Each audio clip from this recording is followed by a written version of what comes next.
말씀의 제목은 모래와 바위입니다. 모래, 바위, 너무 흔한 것들이고 우리가 일상적인 삶 가운데에서 많이 볼 수 있는 것들입니다. 우리 예수님은 믿는 자들에게 천국에 갈 수 있는 조건이 뭔가를 설명해 주시면서 교회에 출석한다고 천국 가는 조건도 아니고 주여 주여 부르짖는다고 천국 가는 조건 아니다고 말씀하시면서 모래와 바위를 가지고 우리들에게 비유로 말씀하시면서 모래 위에 지은 집은 위기를 만났을 때, 어려움을 만났을 때 무너지지만 바위 위에 지은 집은 어려움과 위기를 만나도 잘 견뎌내는 그런 훌륭한 집이 될 수 있다라고 우리에게 알려주면서 천국 가는 신앙은 반석 위에 지어진 믿음이어야 한다라고 말씀해주고 있습니다. 기독교는 복음입니다. 세상의 어느 종교도 그들의 종교는 참 복음이 없습니다. 그렇기 때문에 기독교도 세상 사람들이 볼 때에는 종교로 보이지만 사실은 복음이라고 말할 수 있습니다. 복음과 종교는 다릅니다. 종교는 인간이 필요해가지고 자기네들이 임의적으로 만든 내용에 근거하여 그들의 영적이고 신앙적인 그런 종교심을 갖고 생활하는 것이 종교라면 복음은 다릅니다. 복음은 무엇일까요? 기독교의 복음의 참 내용을 우리는 알 필요가 있습니다. 우리가 믿는 이 기독교 안의 복음은 십자가에서 이루어진 한 사건을 통하여 가능하게 된 일이죠. 그것은 바로 예수님께서 하신 말씀입니다. 내가 다 이루었느냐. 기독교의 복음은 예수님이 하신 말씀입니다. 아멘. 내가 다 이루었다라고 하는 것이 복음입니다. 아멘. 여러분이 예수를 믿고 이 복음을 가슴에 제대로 담고 살아간다면 이제 여러분이 이룰 것이 없다는 사실을 알아야 됩니다. 아멘. 세상 종교는 자기가 이룰 것을 많이 만들어가는 것입니다. 그렇지만 기독교의 본질은 예수님이 다 이루었기 때문에 우리가 뭔가를 이루려고 한다고 했을 때 그것은 가짜 믿음입니다. 그것은 모래 위의 믿음이고 그것은 이룰 수 없는 것을 붙잡고 있는 불쌍한 믿음이 되고 맙니다. 내가 다 이루었다. 예수님 십자가 위에서 테텔레스타이라고 말씀하셨습니다. 이 헬라 말로 테텔레스타이, 이것이 바로 복음인데 오늘 예수를 믿음으로 여러분 안에 예수님이 여러분의 인생 안에 이루어 주신 것을 진정으로 붙잡고 살아가는 인생이 되기를 바랍니다. 아멘. 자기 약점을요 이력서에 적어가지고 회사에다 내면서 취직하려고 하는 사람 없을 것입니다. 단점, 약점은 자랑거리가 안 되고 그거 붙들고 살면 망합니다. 장점을 가져야지요. 힘 있는 것을 갖고 살아야죠. 신앙생활의 힘은 테텔레스타이, 즉 다시 말씀드립니다. 우리가 예수를 믿은 이후에 우리의 장점은 뭐냐면 내가 좋은 학교를 나왔다. 아니면 내가 좋은 그런 어떤 돈을 많이 벌 수 있는 그런 회사를 운영하고 하고 있다. 이런 것이 우리 인생의 장점이 아니고 신앙인은 바로 예수님이 이겨주신 것을 내가 제대로 믿고 있는 것이 나의 장점이 되기 때문에 여러분의 삶에 어디에서든 간에 늘 자랑거리로 드러내고 살아야 될 것은 여러분의 어떤 능력은 자랑거리가 아니라 단점인 거예요. 바로 예수의 능력, 테텔레스타이, 예수님이 내 안에 이김을 주신 이 다 이루게 하신 이것을 장점으로 여길 수 있는 그 믿음이 진정한 믿음인 것입니다. 기독교인이 되어서 계속 자기 자신이 뭔가를 이렇게 해보려고 한다면 그것은 약점에 붙잡혀 있는 인생이다라는 사실을 먼저 기억하시기를 바랍니다. 예수 믿고 우리는 행복한 삶을 살아야 됩니다. 한 어린 소녀가 이 시골 길을 가다가 가시덤불 안에 크게 쳐져 있는 거미줄에 아주 이렇게 예쁘게 날아가던 나비 한 마리가 거기에 딱 걸려버린 거예요. 보니까 어떻게 되나 보니 이 나비가 그 거미줄에서 빠져나가려고 몸부림치고 하는데 더 이 몸이 거미줄에 엉켜가지고 꼼짝 못하게 붙어가지고 죽게 된 거예요. 이 소녀의 마음속에 안타까움을 불쌍히 여기고 이 가시덤불 사이로 물론 가시가 이 소녀의 그 상처를 피부를 이렇게 상처를 내고 이렇게 했지만 들어가서 그 나비를 곱게 잡아서 이렇게 자유롭게 날라보낸 거예요. 나비가 얼마나 아름답게 날아가는지 뭐. 근데 나비가 쫙 날아가다가 하늘 위에서 갑자기 뿅 하더니 천사로 바뀌어집니다. 그게 이 나비가 아니라 천사였는 거예요. 그 얘기입니다, 얘기. 천사가 이렇게 우아한 모습을 갖고 빛을 내면서 이 소녀 쪽으로, 이 마음 시작한 소녀 쪽으로 날아와가지고 뭐라고 하냐. 네가 나를 거미줄에서 구해준 그 아름다운 마음의 고마움을 내가 느낀다. 네 소원이 있으면 한 가지만 얘기해라. 내가 들어줄게. 그 천사가 얘기하는 거, 소녀에게. 그래서 소녀는 행복하게 인생을 살고 싶다는 거예요. 다른 것이 필요 없고 나는 정말 평생의 행복을 누리면서 살고 싶다라고 말했더니 이 천사가 소녀의 귀에다가 누가 들을까 싶어서 손을 가리고 얘기를 해줍니다. 뭐라고. 그러니까 이 소녀 고개를 끄덕끄덕하고 듣고는 한참 뒤에 이제 천사는 떠나고 세월이 많이 흘렀어요. 이제 이 소녀가 할머니가 되어서 이제 늙어서 죽기 얼마 전에 사람들이 하나같이 다 이분에 대하여 저분은 정말 행복하게 살았다. 저분이 저렇게 행복하게 살아는 비결이 뭘까 궁금해. 자녀들도 궁금한 거예요. 그래서 침대에 누워있는 할머니에게 많은 사람들이 물었던 거예요.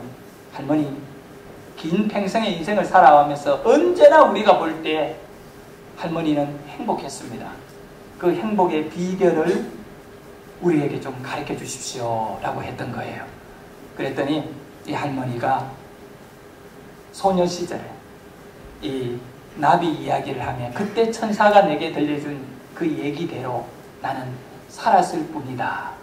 그 얘기대로 사니까 행복하더라. 그렇게 얘기를 했어요. 그 얘기는 안 가르쳐 줍니다.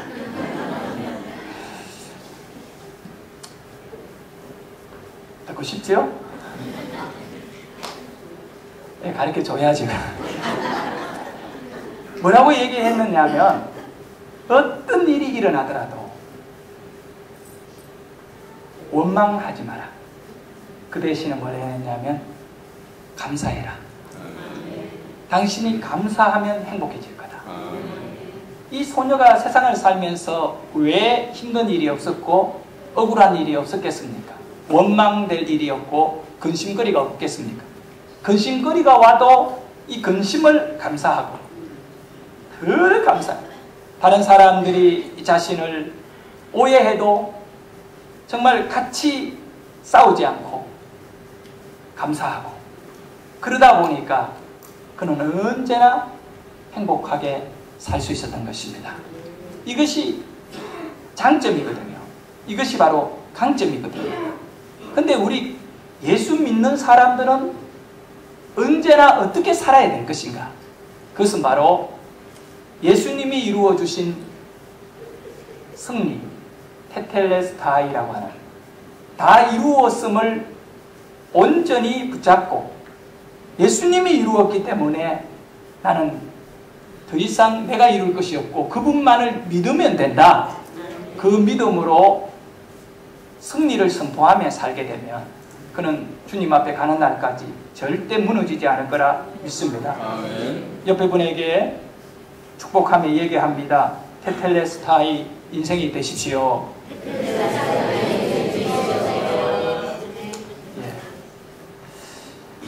사막에 비가 내리지 않기 때문에 언제나 건조한 땅입니다. 땅이 아주 굳어있죠. 이 사막에 우기가 되면 몇 차례 비가 내리는데 비가 내리면 폭우가 내리는 것입니다. 한순간에 급류가 만들어져서 그런데 이 넓은 사막에도 물이 흐르는 강이 만들어지는 거예요. 그걸 가리켜서 와디라고 합니다. 와디는 사막에 만들어진 강입니다. 비가 올 때만 강으로 보이고 평상시에는 똑같은 사막입니다. 이집트에 가면 와디림이라고 하는 그 사막이 있는데 이 사진을 한번 여러분에게 보여줄게요. 사람들이 많이 관광객들이 와서 이 와디림에서 야영을 하면서 사막을 체험하게 됩니다. 지금은 비가 안 내려가지고 저런 마른 땅인데 여기는 비가 내리면 저기에 물이 흐르는 그 바로 아래쪽에가 물이 많이 흐르는 강으로 바뀌어지는 것입니다. 그리고 이제 시간이 얼마 안 지나면 며칠이 안 지나면 이 사막의 강물은 금세 없어져 버립니다. 쫙 흘러내려가 버리고 그 자리에는 이제 퇴적물들이 쌓이게 되고 거기에서 며칠이 지나고 나면 물이 지나가는 그 흔적의 길에는 풀들이 막 자라나고 꽃이 피는데 그 와디에 핀 꽃은 그 옆에 있는 물이 지나가지 않았던 사막과 비교하면 참 아름답은 건 그지없는 거예요. 오늘 우리 예수님이 집을 짓는 것에 대하여 비유로 말씀하신 내용 가운데 모래 위에 지은 집이라고 하는 것은 바로 와디에 지은 집을 말하는 거예요. 비가 내렸을 때에 큰 홍수가 지나간, 평상시에는 꽃도 피고 다른 사막보다 멋있어 보여요. 그러지만 저기에는 집을 짓고 살면 안 되는 곳인데 그곳에다가 집을 짓고 살게 되면 그 인생은 어리석은 인생이다 라고 하는 주님의 이 교훈이 여기에 있는데, 여러분 집을 짓고 살다가 늙어 죽는 이런 집의 문제라면 뭐 비 오면 빨리 피신하면 되지요. 근데 이것은 예수님의 비유 속에 그런 얘기가 아니고 무슨 얘기냐 하면 단순히 집 짓는 얘기가 아니에요. 천국에 들어가느냐 천국에 들어가지 못하느냐, 이 죽고 사는 문제로서 모래 위에 지은 집과 반석 위에 지은 집에 대한 이야기를 하시는 거예요. 그러므로 오늘 이 말씀에 대하여 우리는 정신을 차리고 깨달아야 되는 거예요. 어쩌면 나는 지금 모래 위에다가 신앙생활을 하고 있지 않느냐 이거예요. 금세 무너질 수밖에 없는 그런 내 신앙에 뿌리가 없는, 겉으로는 열심을 내고 있는데 사실은 영적으로 나의 믿음은 전혀 힘이 없는 그런 믿음이 아닌가 돌아볼 수 있는 중요한 기회가 되어야 됩니다.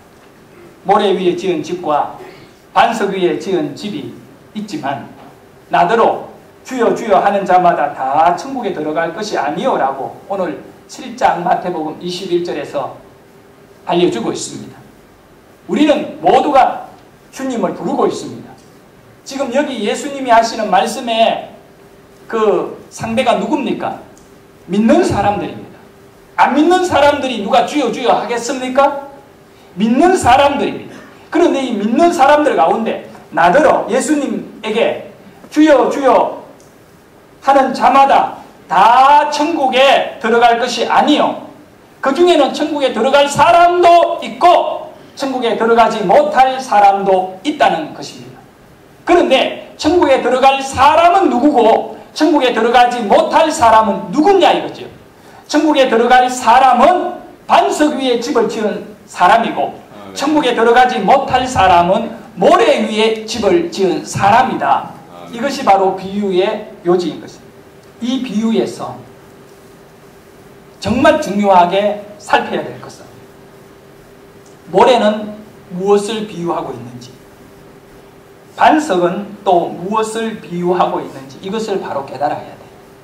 그러므로 이 모래 위에 집을 지은 자는 어떤 사람을 말하고 반석 위에 집을 지은 사람은 어떤 신앙을 말하는지를 우리가 알고 우리는 이쪽에 반석 위에 지은 신앙, 이것을 삶의 원리로 택해가지고 그러한 마지막 날에 구원을 받을 수 있는 성도가 되어야 하는 겁니다. 아멘.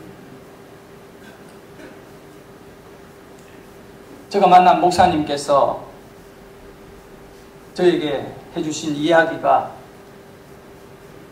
매우 이 도전적인 얘기였습니다.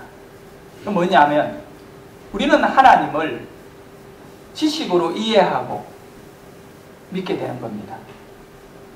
그래서 많이 성경도 공부를 해야 되고 그럴 필요가 있죠.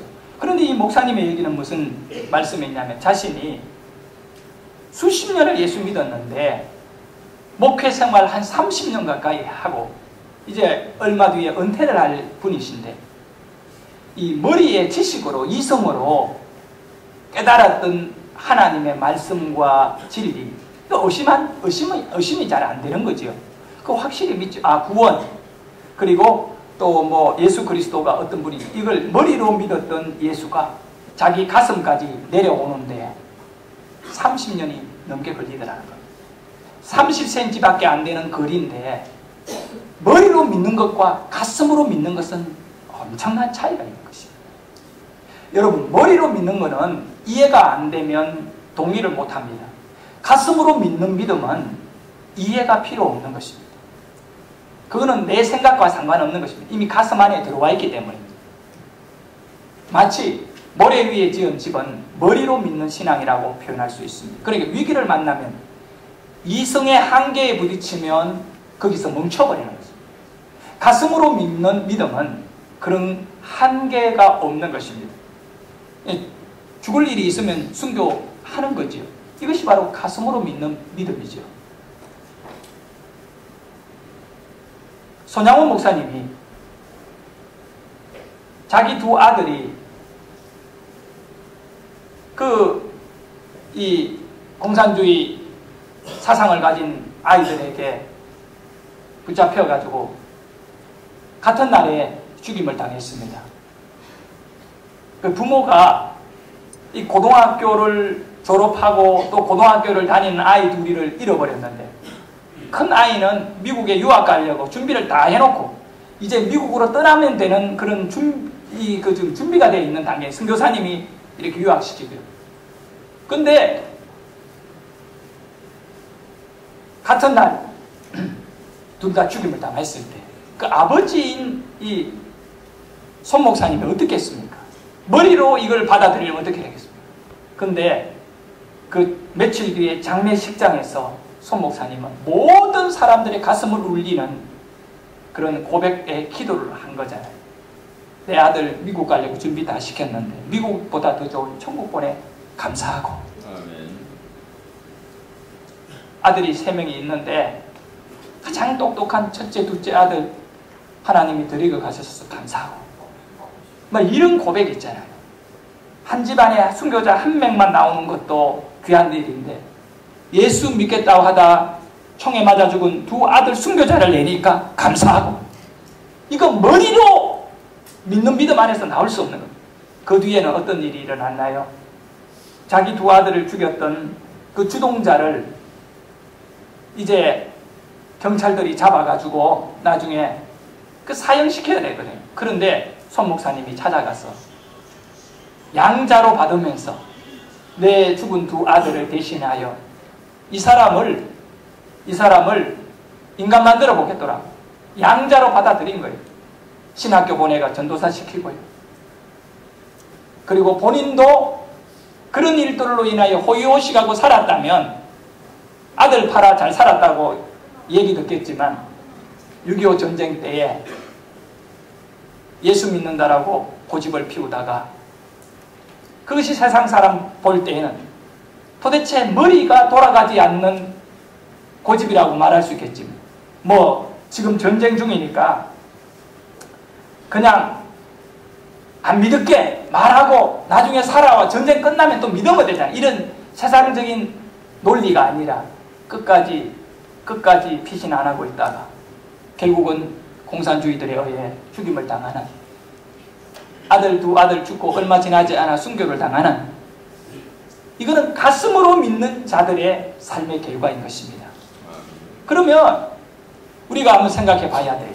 여러분, 손양원 목사님은 잘 살았습니까? 못 살았습니까? 어떤 사람은 아이고 그 인생이 너무 너무 처절하고 너무 안 됐다. 또 어떤 사람은 신앙적으로 볼 때 최고의 삶을 살았다. 이런 두 종류의 얘기가 나올 수 있습니다. 그런데 여러분, 이 사람의 인생을 갖고 잘 살았다 못 살았다 평가 자체가 불가능한 것입니다. 그것은 바로 하나님이 손양원 목사의 인생을 평가하시기 때문입니다. 아멘. 우리 이성으로 판단하면 안 된다. 이성으로 판단하기 시작하면 좋을 때는 막 웃고 막 이러다가 힘들고 어려우면 그게 침체돼가지고 그 급류에 휩쓸려가지고 그냥 떠나러 가버리기 때문에 이성이 아니라 바로 말씀의 뿌리 안에 변하지 않는 영성을 갖고 신앙생활할 필요가 있는 거죠.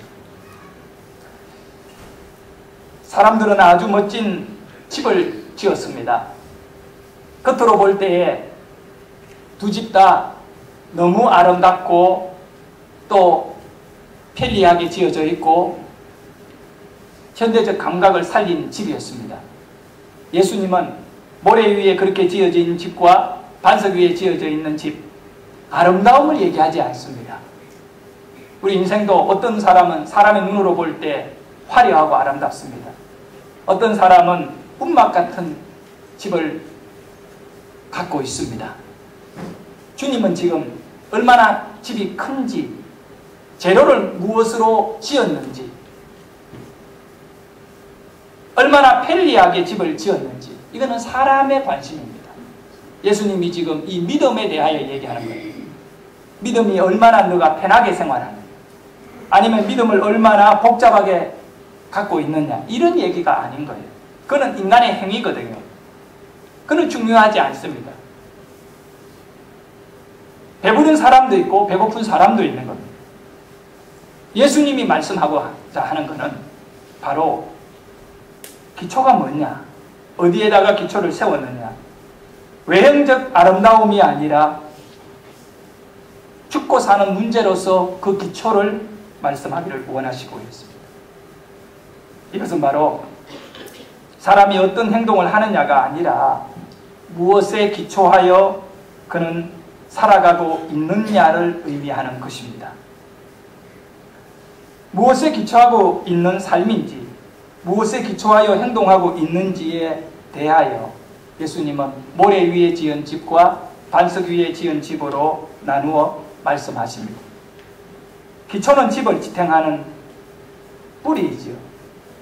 집 밖에 드러나 있는 모든 건물의 힘이 어디에 모아집니까?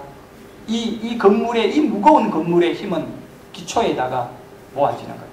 만약에 기초가 약하면 이 집은 위험한 집입니다. 그러니까 여러분의 인생이 있잖아요.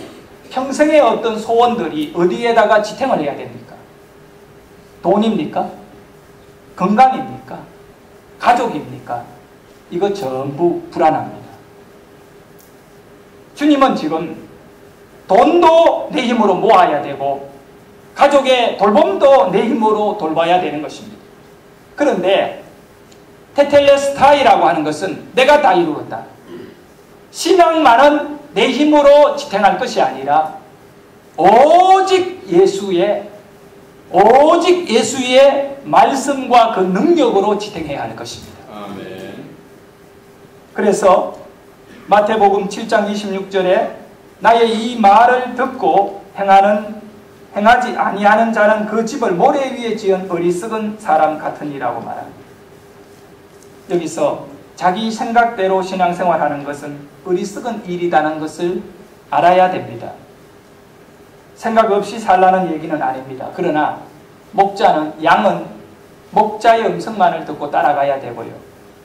성도는 오직 성경 말씀만을 가슴에 담고 이 말씀에 근거하여 행동하고 살아야 하는 것입니다.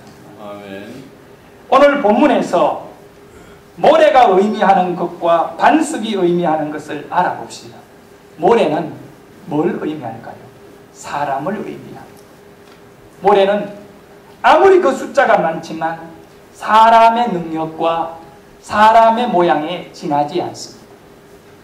사람들의 잘난 것을 갖고 기초를 삼아봤자 영적인 어려움과 그런 외부적인 일들로 마귀 사탄이 유혹하고 시험할 때에는 못 이겼다는 겁니다.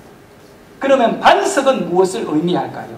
사람이 아닙니다. 약한 사람이 아니라 예수님입니다. 예수님은 강하시거든요. 아멘. 예수님은 테텔레스타이 하시거든요. 아멘. 예수님은 이루어버리거든요.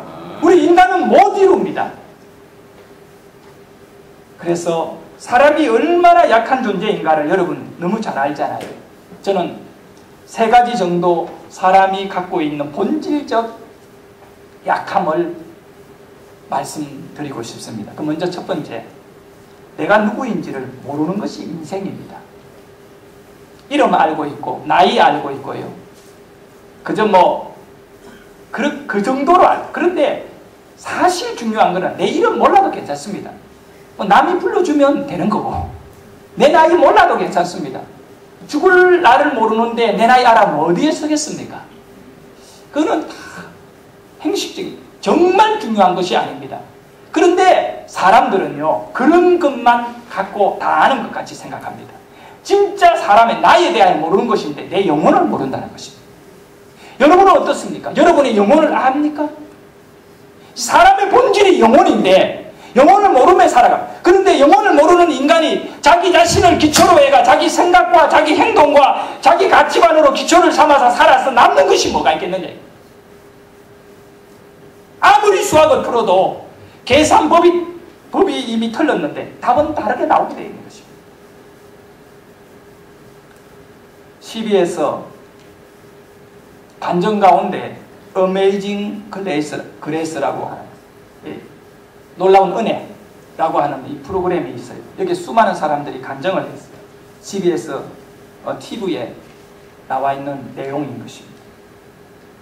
여기에 춘천에 있는 한마음교회에 출석하고 있는 김여은이라고 하는 이 성도가 간증을 하는 내용에 그 영적인 사건들에 대하여 소개를 하려고 합니다.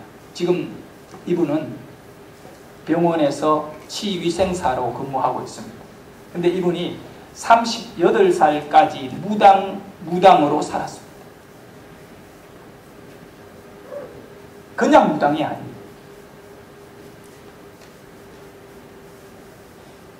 어느 정도냐면 점집에 들어가면 점을 치는 사람이 점을 치다가 바로 그 자리에서 이 사람에게 고개를 숙입니다. 당신이 이 자리에 앉으십시오. 내가 당신에게 물어봐야겠습니다. 이 정도입니다. 이 김여은 씨는 예수 믿기 전에 천신을 모셨다는 겁니다.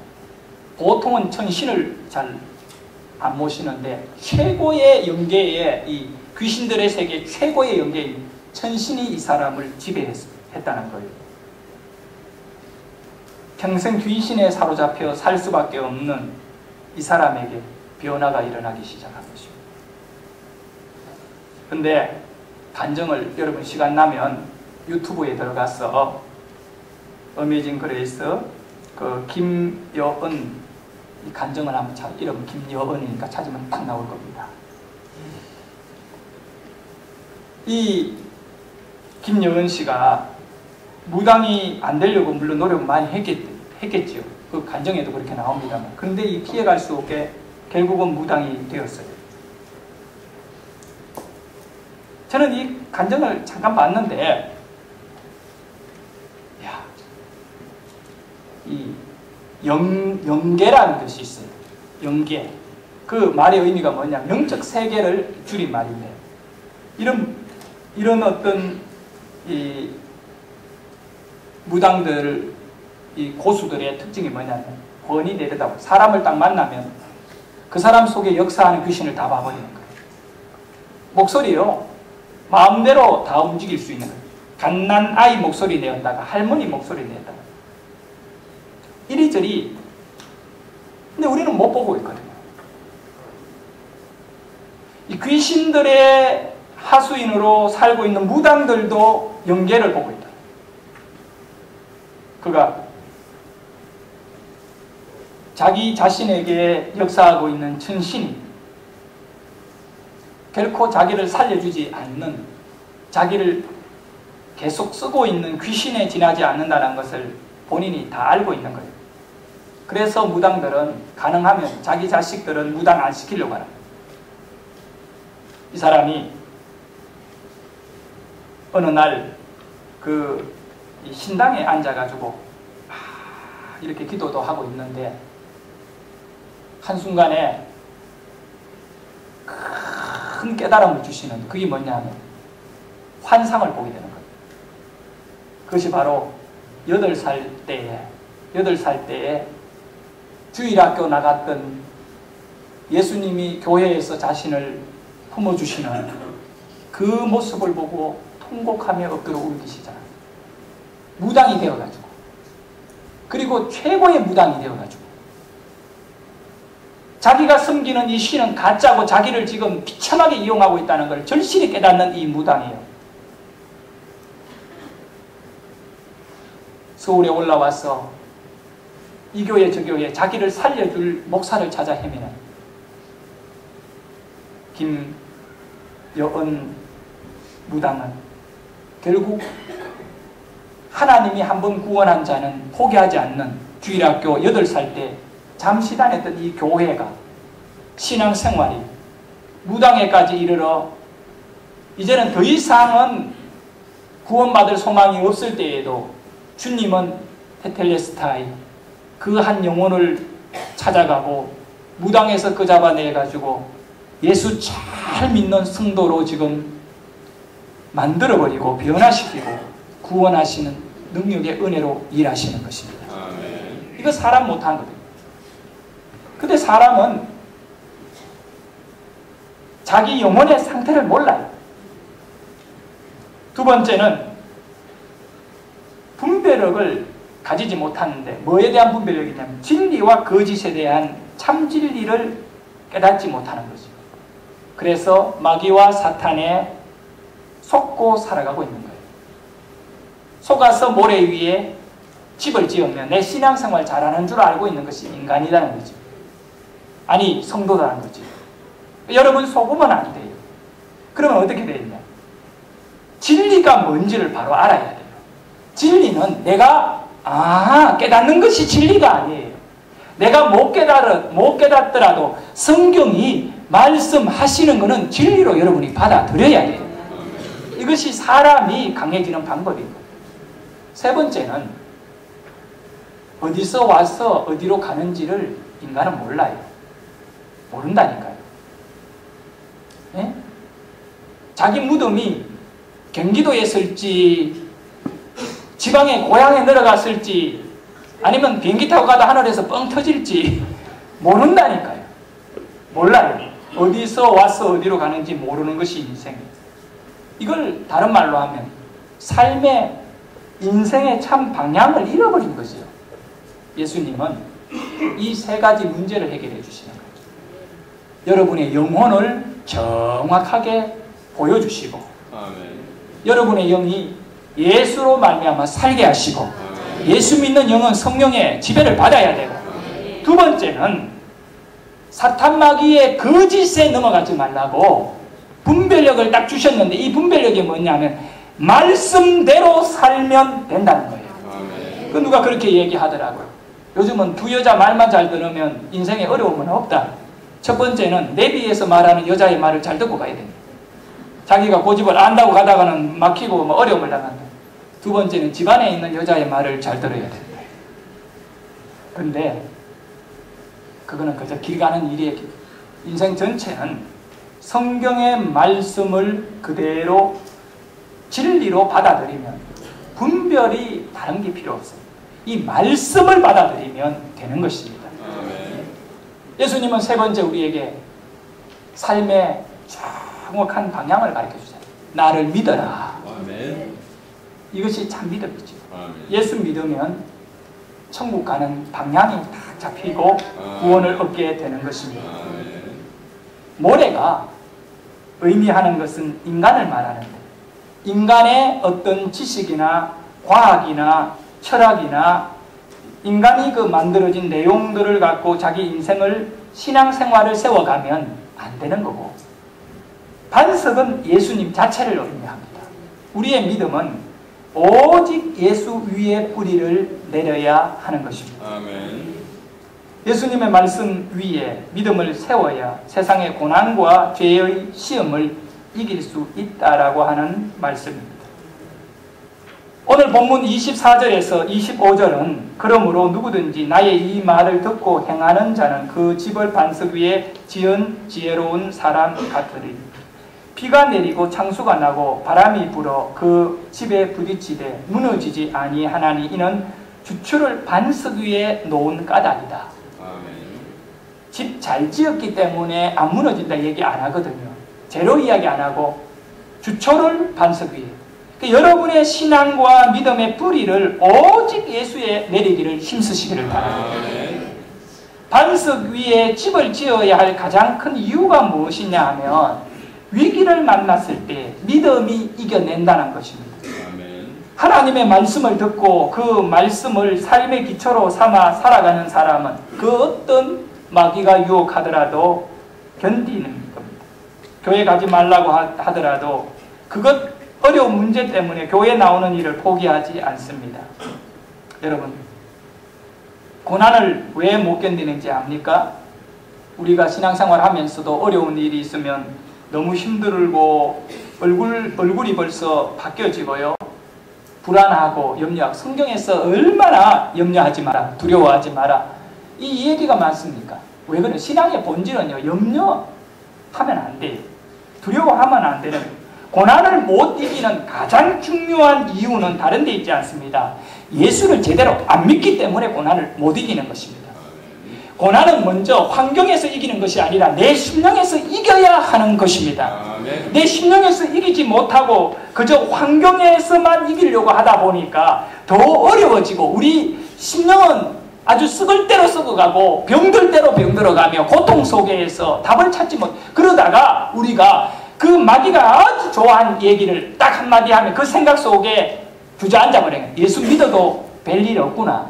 기도해도 안 되구나. 전부 마귀가 좋아하는 것을 나의 것으로 받아들이니 그것이 내 기초가 되어버리고, 그러다 보면 이 믿음은 마지막 날에 심판대 앞에서는 금류가 내려갈 때 네 믿음은 가짜다라고 다 밀어버리는 것입니다. 여러분, 예수 제대로 믿으셔야 돼요. 아멘. 제대로 예수 믿는 것은 말씀대로 믿는 것입니다. 아멘. 하나님의 말씀을 인생의 기초로 딱 이렇게 뿌리 내리고 바위 위에 내 신앙을 세우는데 주일 성수해야 한다. 하나님을 예배해야 되는다. 이거는 포기할 수 없는 것이지요. 이런 일들이 우리의 가운데 일어나야 되죠. 22절의 말씀에 보면 그날에 많은 사람들이 나더러 이르되 주여 주여 우리가 주의 이름으로 선지자 노릇하며, 야, 얼마나 겉으로 볼 때 믿음이 좋습니까? 주여 주여. 신앙인이자 선지자 노릇 해버린 거예요. 목사 노릇 다 해버리고 다 해버리는 거예요. 예? 권사, 장로, 집사 이런 직분자 노릇 다 하는 거예요. 주의 이름으로 귀신을 쫓아내며 이 귀신도 쫓아냈다는 거예요. 나타나 있는 능력, 주의 이름으로 많은 권능을 행하지 아니하였나이까 하리니. 그런데 예수님은 뭐라고 말합니까? 그 다음에 보면 불법을 행하는 자들아. 불법을 행한대. 뭘 가리켜 불법을 행한다? 여기서 주의 이름으로 많은 권능을 행하지 아니하였나이까. 여러분이 행한 그 행위 때문에 여러분은 천국 갈 수 있을 줄 아는데 여러분의 행동, 여러분의 행위는 아무 소용이 없는 거예요. 여기에서 행하지 아니하였나이까 할 때 행하지라고 하는 이 단어는 헬라 말로 바로 포이에오입니다. 포이에오. 포이라고 말하는 행동을 말하고 에오라고 하는 말은 나를 가리키는 거예요. 나의 행동이 선지자 노릇을 했습니다. 나의 행동이 귀신을 쫓아냈습니다. 나의 행동이 능력을 나타냈습니다. 그래서 나는 천국 갈 수 있습니다. 라고 말해요. 아니다는 겁니다. 포이에오. 내 행동을 의지하는 것은 바로 모래에 지나지 않는 것입니다. 인간의 의는 모래에 지나지 않습니다. 우리는 쉼없이 신앙생활하면서 포이에오를 계속 모으고 있는 것 같아요. 내 행동, 작은 모래들을 아무리 모아도 이거는 쓸데없는, 마지막 날에 다 버려버린 것. 포이에오가 아니라 테텔레스타이입니다. 예수님이 이루신 것을 누리는 것이고 그것에 동참하는 것이고. 누가복음 12장에 보면 예수님이 아주 어리석은 부자에 대하여 얘기합니다. 근데 이 부자가 망한 것은 일을 게을리해서가 아닙니다. 장부 정리를 잘못해서가 아닙니다. 사기를 당한 것도 아닙니다. 그는 많은 땅을 가졌고 농사도 잘 지었고 또 그 거두어들은 추수를 저장할 수 있는 창고도 잘 만들었습니다. 그런데 하나님은 이 부자에게 뭐라고 말씀하느냐. 하나님은 이르시되 어리석은 자여 오늘 밤에 내 영혼을 도로 찾으리니 그러면 내 준비한 것이 누구의? 네가 포이에오 네가 한 행위가 누구의 것이 되겠느냐. 아무 소용없다는 거예요. 우리는 절대적으로 오직 예수님의 말씀 가운데 인생의 뿌리를 내리고 그 말씀의 삶을 날마다 이루어갈 수 있는 성도가 될 때 어리석은 자가 되지 않습니다. 사랑하는 성도 여러분, 우리의 이 반석 위의 집은 요한복음 6장 결국 40절에 있는 말씀같이 내 아버지의 뜻은 아들을 보고 믿는 자마다 영생을 얻는 이것이니. 하나님의 뜻이 뭘까요? 내 아들을 보고 믿는 거예요. 그 여러분이 해야 할 행동은 포이에오 다른 것이 아니에요. 바로 믿는 행동 외에는 여러분이 목숨 걸 일이 없다는 것입니다. 내 아들을 믿는 것. 그러니까 예수님을 믿는 것은 마지막 날에 내가 이를 다시 살리리라. 마지막에 이 폭우가 내려갈 때 예수님을 믿는 믿음은 하나님이 살려주시겠다는 것입니다. 인간의 힘으로 절대로 구원을 얻을 수 없는 것 우리는 너무 잘 알고 있습니다. 신앙생활하면서 세상 일들로 인하여 걱정, 의심이 있다면 내 인생의 기초를 포이에오 내 행위에 맞추었기 때문에 내가 염려하고 내가 걱정하고 내가 두려워하고 내가 불안해하고 그렇게 사는 것입니다. 내 행위가 아니라 예수 그리스도 테텔레스타이 주님이 나를 위하여 이루어 주셨기 때문에 아멘. 나는 순종하고 가는 것입니다. 아멘. 그렇게 되면 예수님이 우리에게 전부를 주신다는 사실을 믿으시기를 바랍니다. 아멘. 나를 주님께 맡길 때 하나님의 영광이 내 안에 쌓이기 시작함을 기억하시기를 바랍니다. 아멘. 이사야 43장 7절에 내 이름으로 불려지는 모든 자곧 내가 내 영광을 위하여 창조한 자를 오게 하리라. 그를 내가 지었고 그를 내가 만들었느니라. 여러분은 이 하나님의 영광의 부름을 받을 수 있기를 소원합니다. 아멘. 인간은 처음부터 선악을 알지 못하는 존재였습니다. 그러나 언제부턴가 선악을 아는 존재로 바뀌어졌습니다. 그 시점이 언제냐 하면 사탄이 인간을 유혹한 이후입니다. 아담과 하와는 에덴 동산에서 처음에 이것이 선한지 이것이 악한지를 몰랐던 겁니다. 인간의 원래 모습은 선과 악을 고민하는 존재가 아닙니다. 오늘 여러분들이 착하게 살아야 한다는 것을 고민하고 있는 것 자체가 우리 인간들에게 주어진 저주임을 알아야 됩니다. 하나님이 만드셨을 때 인간은 하나님의 뜻대로만 살면 되게 되어 있습니다. 선을 선택하고 악을 버려야 되는 갈등하는 인간이 아니었다는 사실입니다. 그저 그때는 어떻게 살아면 되었을까요? 하나님이 악하다 하는 것은 악한 줄 알고 하나님이 선하다 하는 것은 선한 줄 알고 살면 되는 것입니다. 그러면 이것이 깨어진 거예요. 언제 깨어졌습니까? 하나님이 저 선악을 알게 하는 나무의 과일을 따먹으면 악하게 된다라고 하는 말씀을 깨고 그거를 악한 줄 알고 먹지 말아야 되는데 생명나무에서 오는 모든 열매 먹고 영원한 생명을 누리고 이거는 선하니까 이걸 먹고 살라고 하면 그대로 받아들이면 되는데 자기가 악하다고 하는 것을 바꾸어가 선하게 될 줄 알고 그걸 따먹는 순간에 인간은 그때부터 고통받기 시작한 것입니다. 그러면 회복은 어떻게 옵니까? 바로 아들을 믿는 자에게 마지막 날에 살려주리라. 그럼 우리는 믿어야 돼요. 뭘 믿어야 돼요? 예수님이 하신 말씀을 선하게 믿고 그대로 따라갈 때 우리가 살게 되는 것입니다. 내 머리로 고민하고 갈등하고 계산하고 이렇게 하지 말아야 된다. 마귀는 아담에게 하와에게 다가와서 네가 이 과일을 따먹으면 네 눈이 밝아질 것이다. 악하게 될 것은 얘기 안 하고 눈이 뭐에 대해 밝아질까요? 마귀 말이 맞아요. 선과 악을 갈등하는 존재로 눈이 밝아진 것이에요. 사랑하는 성도 여러분, 하나님께서 먹어 그러면 먹는 거예요. 하나님께서 먹지 마 그러면 안 먹는 거예요. 이거 절대 신앙입니다. 인간이 주체적으로 선과 악을 판단하게 되는 이런 어리석은 인생 속에 여러분을 자꾸 몰아가지 말기를 소원합니다. 하나님은 오늘 내게 어떤 말씀으로 명령을 내리실까? 이 말씀 위에 자기 신앙의 집을 지어야 되는 것입니다. 포이에오하는 인생은 반드시 망합니다. 내 행동을 통하여 내 삶의 근간을 세워가는 인생은 결국은 무너지게 되어 있는 것입니다. 노아는 위대한 믿음에 하나님과 동행하는 사람이라 그래요. 하나님과 동행한다는 것은 포이에오를 거부한 사람입니다. 노아가 어떻게 하나님과 동행할까요? 하나님이 하라는 것은 하고 하나님이 하지 말라는 것은 안 했기 때문에 노아는 그 시대에 하나님과 동행하는 인물이었던 것입니다. 여러분, 베드로를 한번 생각해 보십시오. 마태복음 16장에 예수님이 십자가를 질 것을 말씀하셨어요.